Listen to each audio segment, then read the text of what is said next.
দুয়োরানী ক্ষীরের ছেলে করলেন, তাকে চেলির জোর পরালেন, জরির জুতো পরালেন, সোনার টোপর পরালেন। বাঁদর ক্ষীরের তৈরি ছেলের চুপি চুপি পালকিতে তুলে রঙিন চাদরের ঢাকা নামিয়ে দিল, যেন কেউ দেখতে না পায়।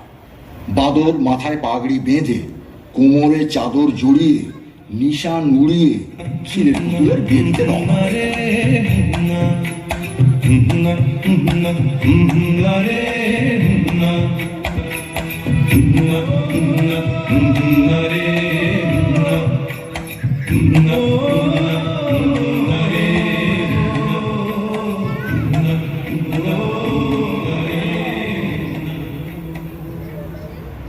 সারা রাত বাজনা বাজিয়ে আলো জ্বালিয়ে বর্ষে থামলো দিগনগর রাজ্যের শেষ সীমায় এক দিঘির পাড়ে। দিঘির পাড়ে একটা মস্ত বড় বট গাছ। বট গাছের নিচে মা ষষ্ঠীর মন্দির। গ্রামের বৌঝিয়েরা রোজ এসে মন্দিরে পুজো দিয়ে যায়, তবেই মা ষষ্ঠীর খাওয়া হয়, খিদের জ্বালা মেটে। সেদিন আর কেউ পুজো দিতে এলো না। মন্ত্রীমশাই হুকুম, বট গাছ তলায় পালকিতে বর বিশ্রাম করছে, মন্দিরের দিকে যেন কেউ না যায়।